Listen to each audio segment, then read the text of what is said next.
जय हिंद साथियों, स्वागत है आप सभी का आपके YouTube चैनल आर्ट्स फॉर सब पे। साथियों, आज के इस वीडियो में पढ़ने वाले हैं क्लास 12th के ज्योग्राफी विषय के चैप्टर नंबर 6 को, जिसका नाम है द्वितीय क्रियाकलाप। सबसे पहले जान लेते हैं इस चैप्टर में हम लोग पढ़ने क्या वाले हैं। इस चैप्टर में मुख्यतः हम लोग 5 टॉपिक को कवर करेंगे। सबसे पहला जो टॉपिक है वो है प्राथमिक क्रियाकलाप एवं द्वितीय क्रियाकलाप में अंतर क्या है। दूसरा, विनिर्माण उद्योग किसे कहते हैं। तीसरा, विनिर्माण उद्योग के प्रकार कितने हैं। चौथा, उद्योगों की अवस्थिति को प्रभावित करने वाले कारक कौन कौन से हैं। और पांचवा, विश्व के कुछ महत्वपूर्ण उद्योग कौन कौन से हैं। तो ये बारी बारी से इन सभी टॉपिकों को पढ़ना शुरू करते हैं। सबसे पहले जान लेते हैं इसे प्राथमिक क्रियाकलाप कहते किसे हैं। इसको जानने के बाद आपको द्वितीय क्रियाकलाप समझने में आसानी होगी।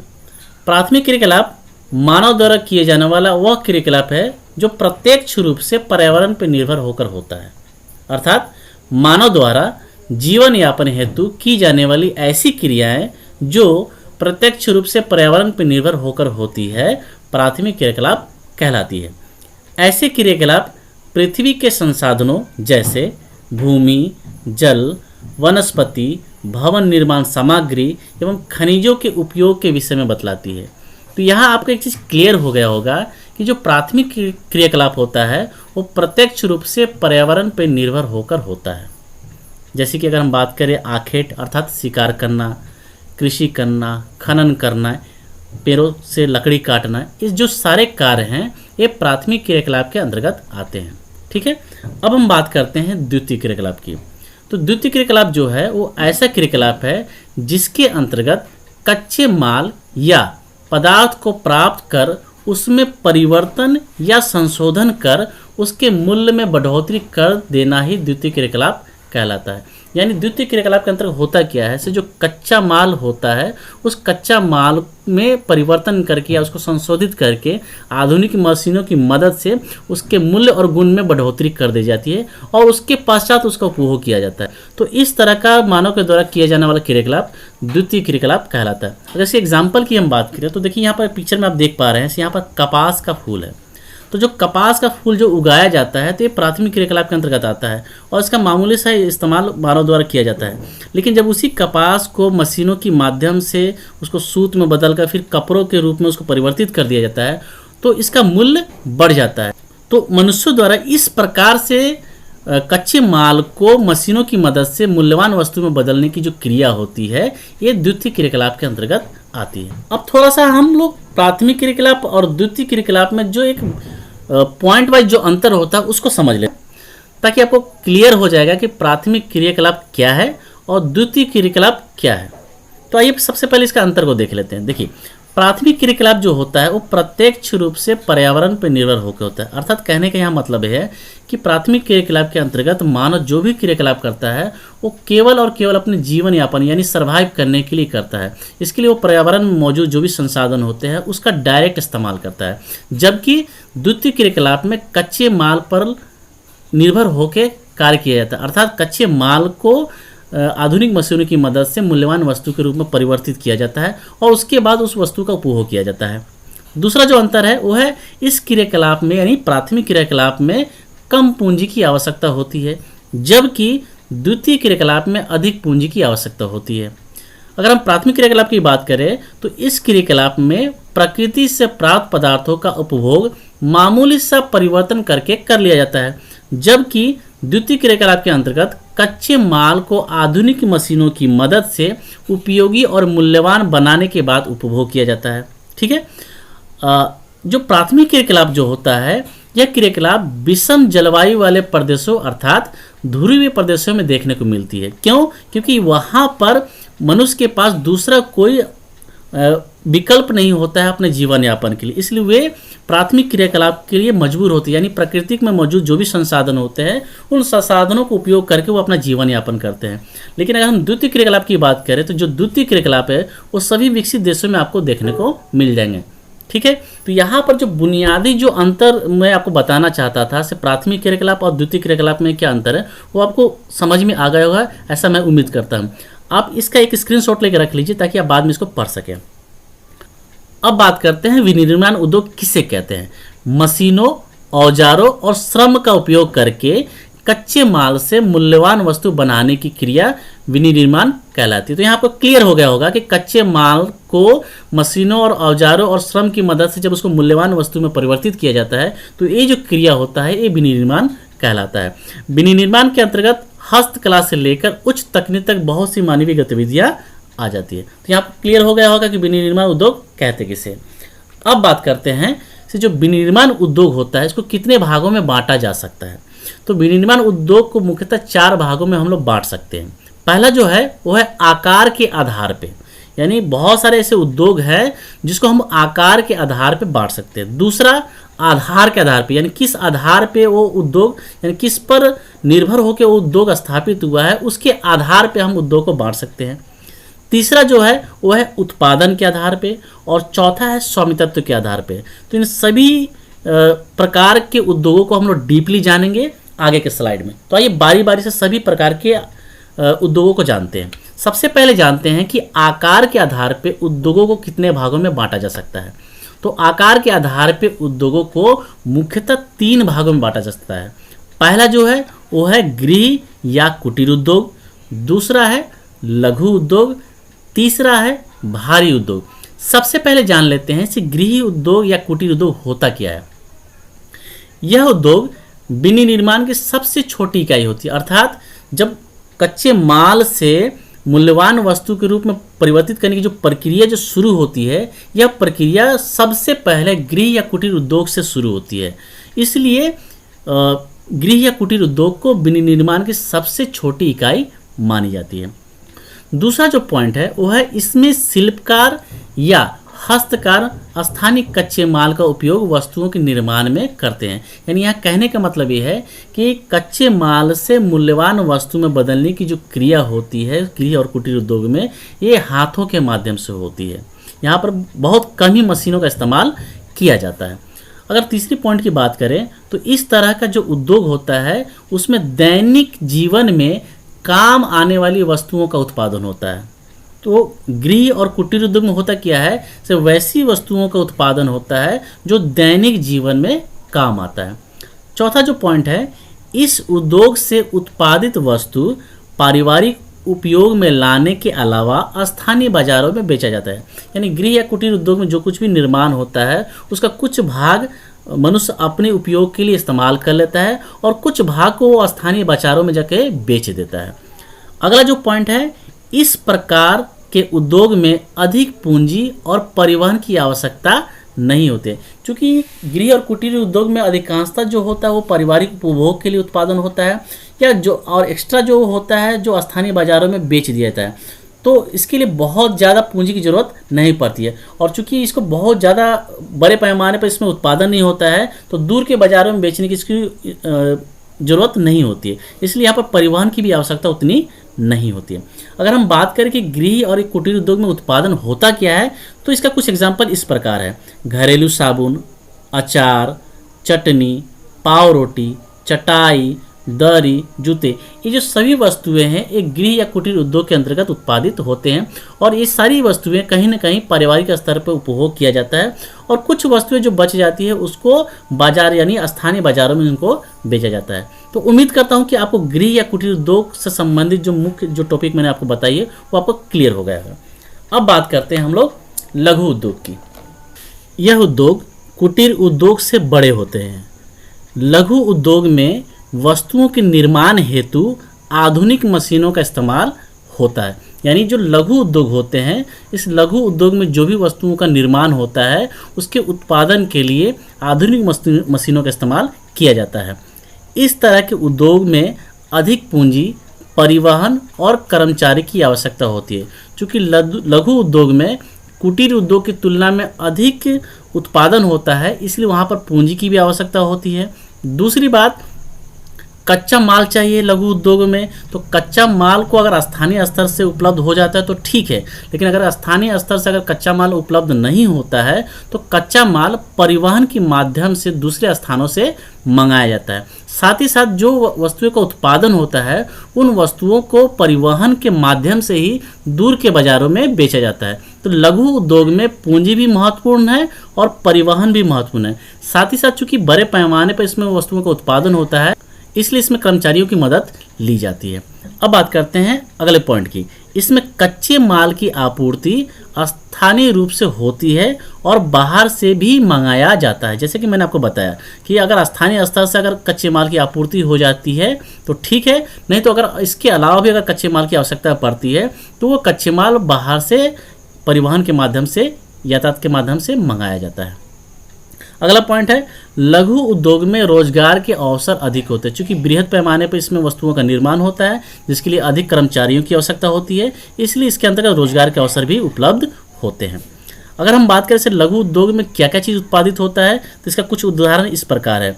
ऊनी वस्त्र, फर्नीचर, बैग, बेल्ट, कालीन इत्यादि, ये सभी वस्तुएं लघु उद्योग के अंतर्गत उत्पादित होते हैं। तो उम्मीद करता हूं कि आपको ये पॉइंट क्लियर हो गया होगा। अब बात करते हैं भारी उद्योग की। यह उद्योग कुटीर और लघु उद्योग से बड़े होते हैं, यानी जो भारी उद्योग जो होता है वो कुटीर उद्योग और लघु उद्योग की तुलना में बड़े होते हैं। लघु उद्योग में वस्तुओं के निर्माण हेतु आधुनिक जटिल मशीनों का इस्तेमाल होता है। इस तरह के उद्योग में अधिक पूंजी की आवश्यकता होती है जिसकी पूर्ति बैंकों से ऋण और निवेश से पूरा होता है। चूँकि बृहद पैमाने पर इसमें वस्तुओं का निर्माण होता है, इसके लिए अधिक पूंजी की आवश्यकता होती है। तो अधिक पूंजी की जो आवश्यकता होती है इसकी पूर्ति बैंकों के ऋण और निवेश से पूरा होता है।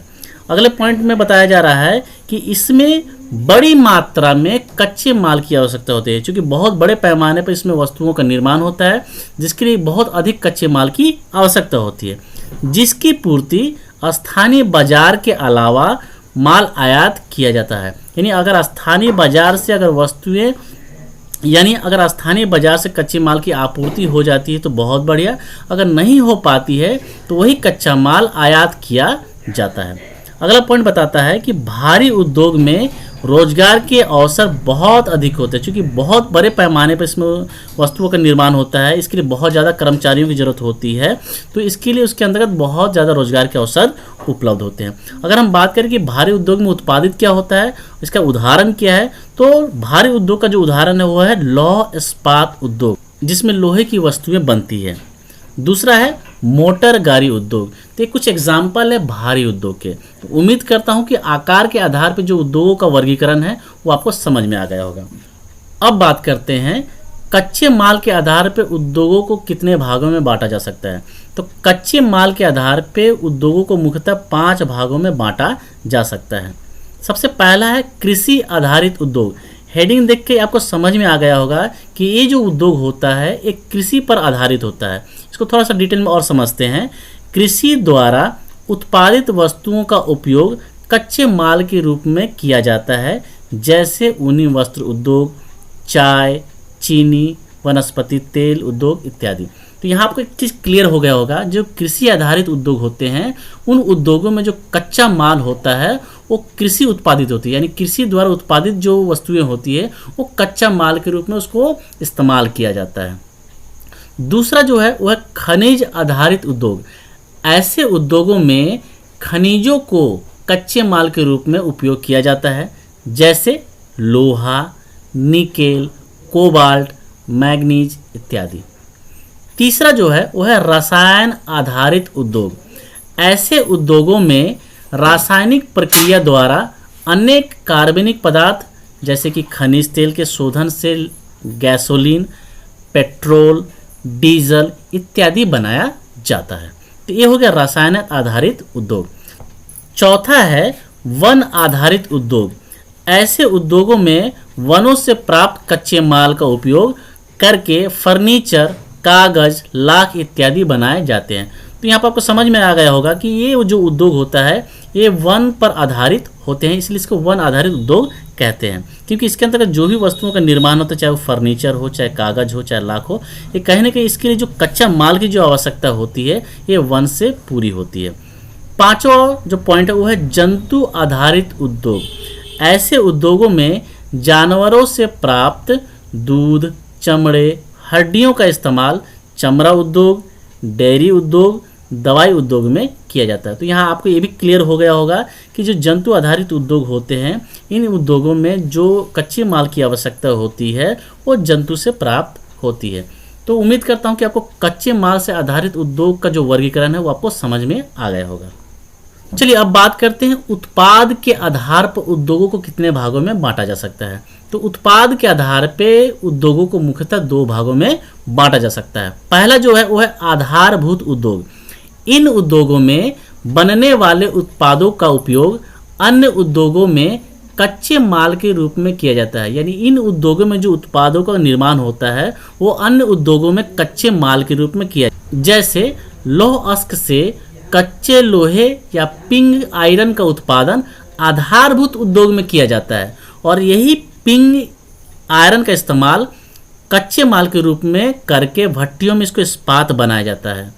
पुनः इस्पात से छड़, प्लेट, तार इत्यादि बनाकर अन्य कामों में उपयोग किया जाता है। तो यहाँ पर एक चीज़ समझ में आया होगा कि ये जो सामान जो बन रहा है, इस्पात से छड़ हो गया, प्लेट हो गया, तार हो गया, इसके लिए जो कच्चा माल जो होता है वो आधारभूत उद्योग में बनाए जाते हैं, इसीलिए इसको कहा जाता है आधारभूत उद्योग। दूसरा जो है वो है उपभोक्ता वस्तु निर्माण उद्योग। इन उद्योगों में उत्पादित वस्तुओं का सीधे उपयोग किया जाता है, जैसे कि चाय, डबल रोटी, साबुन, तेल, रेडियो, टेलीविज़न, मोबाइल फ़ोन, कलम, कॉपी, बिस्कुट इत्यादि। तो इसलिए इन वस्तुओं का निर्माण जिन उद्योगों में होता है उन उद्योगों को उपभोक्ता वस्तु निर्माण उद्योग कहते हैं। तो ये भी आपको क्लियर हो गया, ऐसा मैं उम्मीद करता हूँ। अब बात करते हैं स्वामित्व के आधार पर उद्योगों को कितने भागों में बांटा जा सकता है। तो स्वामित्व के आधार पर यानी मालिकाना के आधार पर किसी भी उद्योग को 3 भागों में बांटा जा सकता है। सबसे पहला जो है वह सार्वजनिक क्षेत्र के उद्योग। इन उद्योगों का स्वामित्व यानी मालिकाना हक सरकार के पास होता है और उनका प्रबंधन सरकार द्वारा नियुक्त प्रबंधक या प्रबंधकों के द्वारा होता है। तो यहाँ पर क्लियर हो गया होगा कि ये जो उद्योग होता है यानी सार्वजनिक क्षेत्र के जो उद्योग होते हैं, इसका जो मालिक होता है वो सरकार होता है और सरकार क्या करता है, इस तरह के उद्योग को चलाने के लिए अपने प्रबंधक नियुक्त करता है। दूसरा जो है वह है निजी क्षेत्र के उद्योग। इन उद्योगों का स्वामित्व किसी निजी समूह या व्यक्ति के पास होता है जिसका प्रबंधन उनके द्वारा नियुक्त प्रबंधकों के द्वारा होता है। तो ये भी क्लियर आपको हो गया कि निजी क्षेत्र के उद्योग कहते किसे। अगला है संयुक्त क्षेत्र के उद्योग। ये उद्योग निजी फार्मों और सरकारी एजेंसियों द्वारा संयुक्त रूप से स्वामित्व और प्रतिबंधित किए जाते हैं। तो यहाँ पर क्लियर हो गया होगा कि जो संयुक्त क्षेत्र के जो उद्योग होते हैं वो निजी फार्मों और सरकारी एजेंसियों के द्वारा संयुक्त रूप से चलाए जाते हैं और साथ ही साथ उसके अंदर जो भी प्रबंधन का कार्य होता है ये लोग संयुक्त रूप से उसको देखते हैं। तो उम्मीद करता हूँ कि ये भी पॉइंट आपको क्लियर हो गया। अगला टॉपिक है उद्योगों की अवस्थिति को प्रभावित करने वाले कारक। अर्थात अगर कोई व्यक्ति कोई उद्योग धंधा स्थापित करना चाहता है तो उनको किन किन मुख्य बातों को ध्यान में रखना होता है और इन मुख्य बातों को बिना ध्यान में रखे हम कोई भी उद्योग धंधा स्थापित नहीं कर सकते हैं। जो सबसे पहला पॉइंट है वो है उचावच। उचावच का मतलब होता है ज़मीन की बनावट। पहाड़ी और ढलान वाले ज़मीन की तुलना में समतल क्षेत्रों में उद्योगों की स्थापित करना आसान होता है। ये आपको भी पता है कि पहाड़ी और ढलान वाले क्षेत्रों में उद्योग धंधे स्थापित करना काफ़ी कठिन होता है, जबकि समतल वाले क्षेत्रों में अधिक उद्योग धंधे स्थापित करना आसान होता है। दूसरा जो पॉइंट है वो है जलवायु।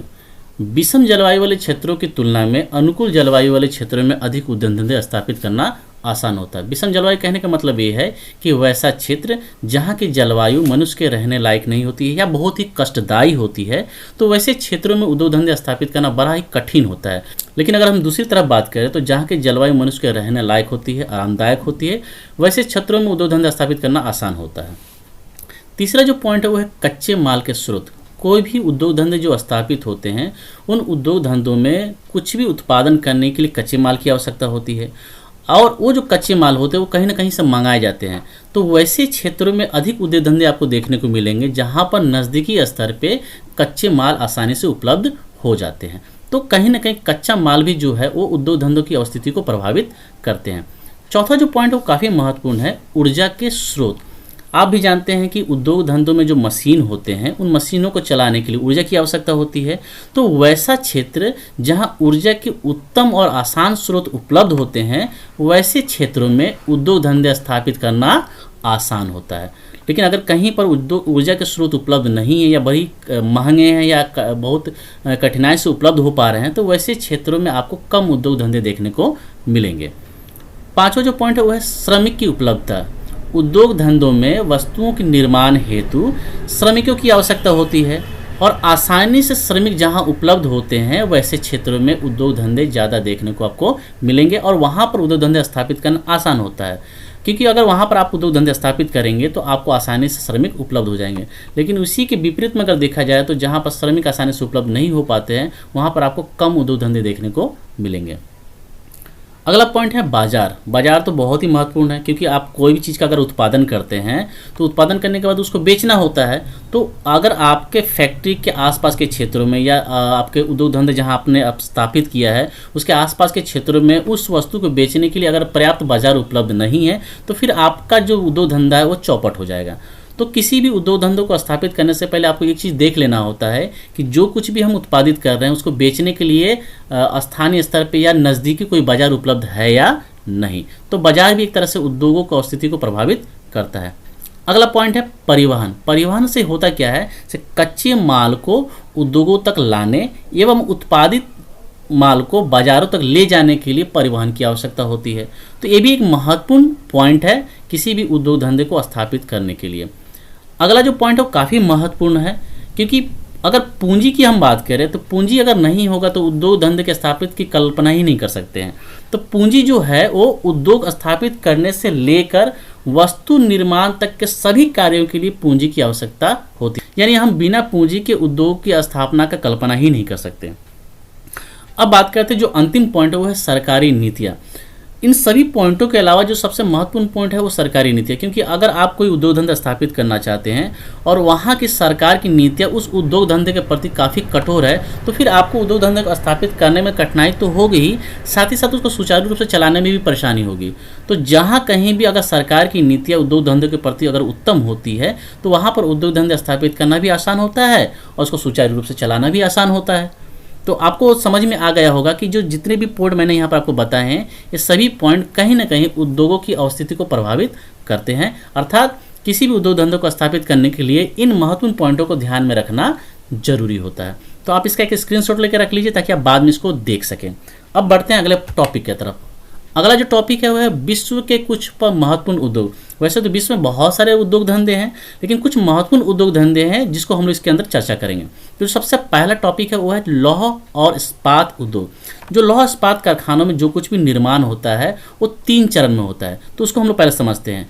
अस्त शोधन, इसमें क्या होता है, खदान से निकले अस्त को तोड़कर उसमें से मिट्टी या अनावश्यक पदार्थ को अलग कर दिया जाता है और शोधित अश्क कारखाने में भेजा जाता है। यानी सबसे पहले तो क्या होता है, खदान से जो भी अश्क निकलता है उसको तोड़कर उसके अंदर से पदार्थ को निकाला जाता है, लौह अश्क को, और उसको क्या किया जाता है, फिर अगले कारखाने में भेज दिया जाता है। अब अगला कारखाना में क्या होता है, धातु निष्कासन। इसके अंदर क्या होता है, दूरी, निष्पातन, जारन जैसी प्रारंभिक क्रियाओं के बाद अश्क को कोयले और चूने के साथ वात्या भट्टी में गर्म हवा के झोंके से पिघलाया जाता है।